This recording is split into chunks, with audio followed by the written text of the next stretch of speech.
Inter-Milan, semifinale di ritorno di Coppa Italia, finalmente ci siamo ragazzi, siamo pronti, siamo carichi, questa sera c'è il derby di Milano, un derby molto importante sotto tanti punti di vista, primo dei quali chiaramente non si può ignorare il fatto che ci potrebbe dare la possibilità di giocarci un altro trofeo stagionale in una finale secca, dopo aver già vinto la Supercoppa italiana e dopo essere comunque ancora in corsa per lo scudetto, aprendo le porte ipotetiche, questo ancora lo sento dire poco, ma di fatto va considerato, ad un mini triplete italiano per la nostra Inter, nel caso in cui riuscisse chiaramente a portare a casa i 2 trofei. Chiaramente è ancora molto presto, siamo ancora solamente in semifinale appunto di Coppa Italia e per il campionato ci sono ancora delle partite da giocare, siamo tutte punto a punto, però la possibilità c'è e quindi è giusto tenerla in considerazione.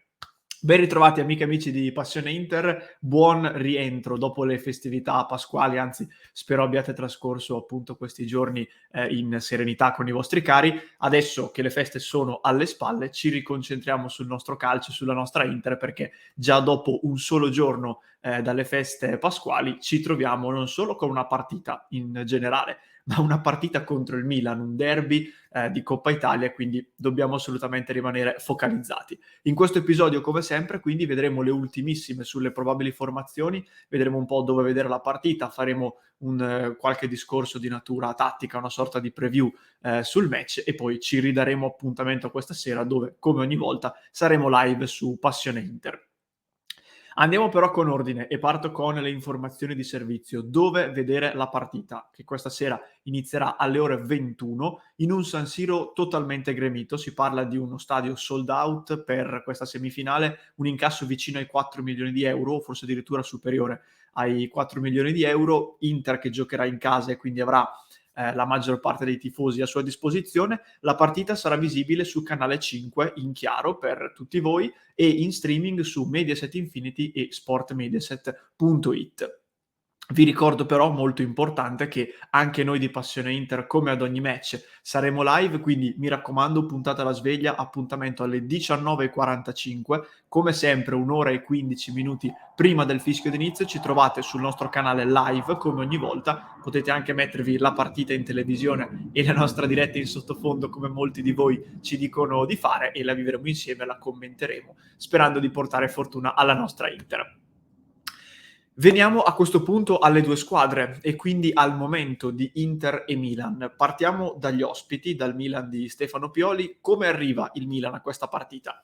Arriva dopo un periodo di discrete difficoltà. Il Milan che abbiamo visto nelle ultime uscite in campionato è un Milan che ha perso, secondo me, un po' della brillantezza che ha sempre contraddistinto appunto la squadra di Pioli e che non a caso ha faticato a vincere le ultime partite. Anzi, a parte la vittoria contro il Genoa per 2-0 nell'ultima di campionato, le precedenti due, dove si diceva il Milan deve creare in qualche modo, deve mettere un po' di fieno in cascina in vista delle ultime giornate contro squadre più forti, il Milan ha steccato sia contro il Bologna che contro il Torino, portando a casa 2-0 e quindi perdendo di fatto 4 punti potenziali. Milan che quindi fa fatica a segnare perché comunque recentemente anche banalmente il numero di tiri non è più estremamente ampio. C'è però un dato che caratterizza questo Milan, ovvero una difesa granitica. Cioè, a questo Milan si fa veramente fatica a fare gol. Non a caso l'ultima rete subita dal Milan, non so se questa cosa è chiara perché anche io sono rimasto sorpreso, risale al 25 febbraio. Cioè siamo quasi a 2 mesi di distanza dall'ultimo gol che il Milan ha incassato contro l'Udinese in casa, partita terminata 1-1. Dopodiché Coppa Italia contro l'Inter e campionato contro Napoli, Empoli, Cagliari, Bologna, Torino e Genoa, 7 partite, 0 gol subiti.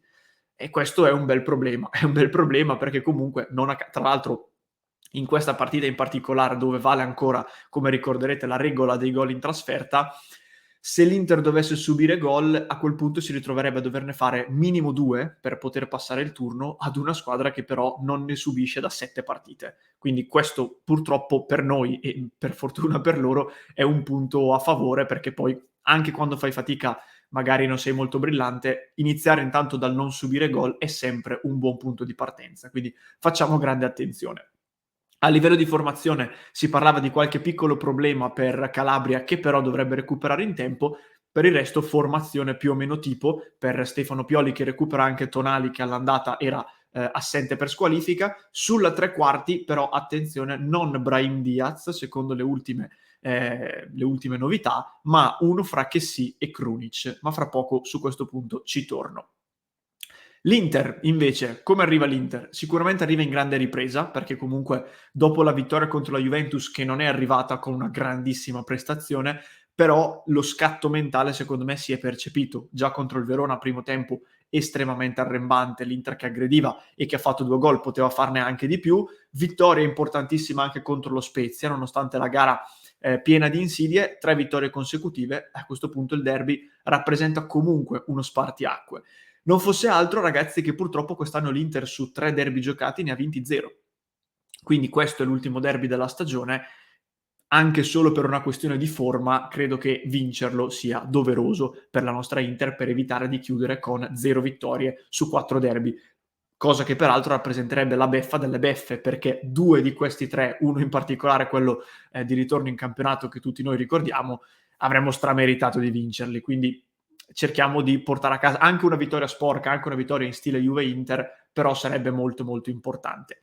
A livello di formazione torna disponibile e molto probabilmente titolare Stefan De Vrij, che quindi farà tornare D'Ambrosio in panchina. In attacco qui c'è un grande tema, visto le ultime uscite.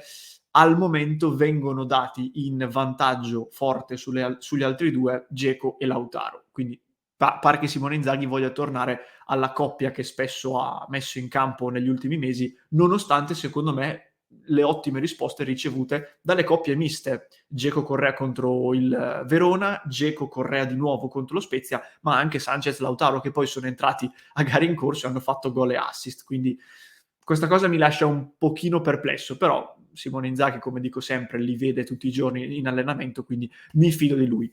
Ultima cosa, occhio ai diffidati, perché l'Inter, in vista della possibile finale, ha ben 3 giocatori in diffida, che sono Brozovic, Lautaro Martinez e Vecino.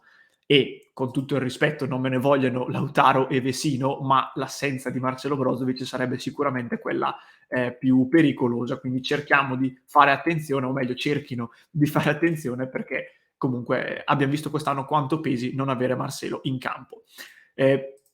A questo punto vi mostro anche le probabili formazioni del match, eccole qua, quindi Inter che schiererà il consueto 3-5-2 con Andanovic in porta, Skriniar, De Vrij e Bastoni in difesa, Dumfries, Barella, Brozovic, Çalhanoğlu e Perisic a centrocampo e, come vi dicevo, Dzeko e Lautaro Martinez attualmente sembrano i favoriti.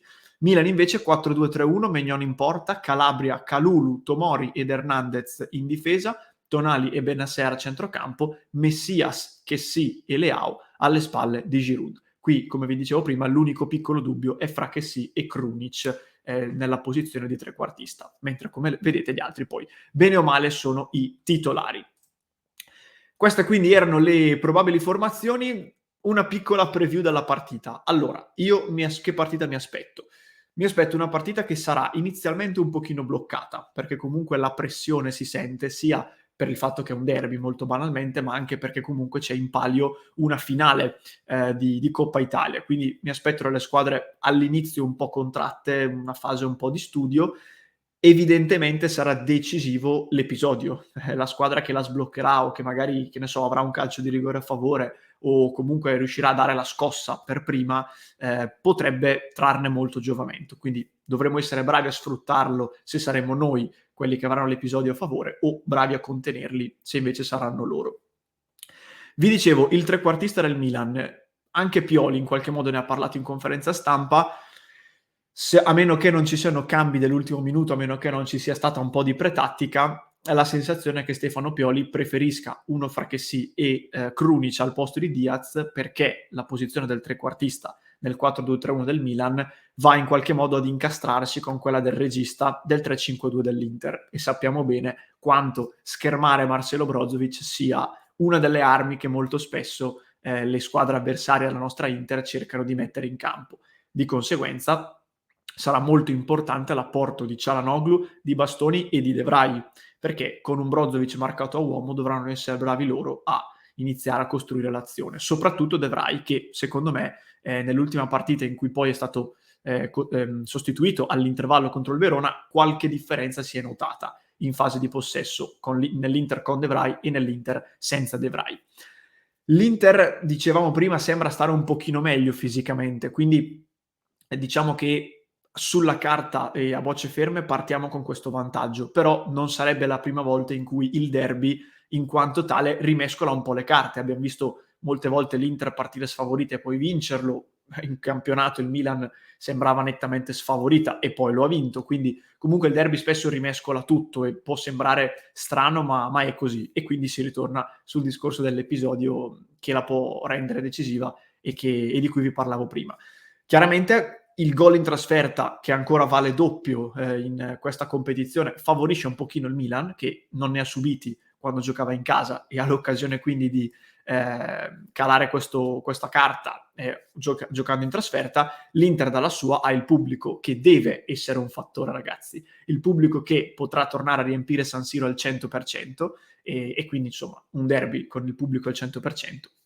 Siamo la tifoseria migliore d'Italia, diciamo sempre, no? Che riempiamo sempre lo stadio, dovrà inevitabilmente essere un fattore.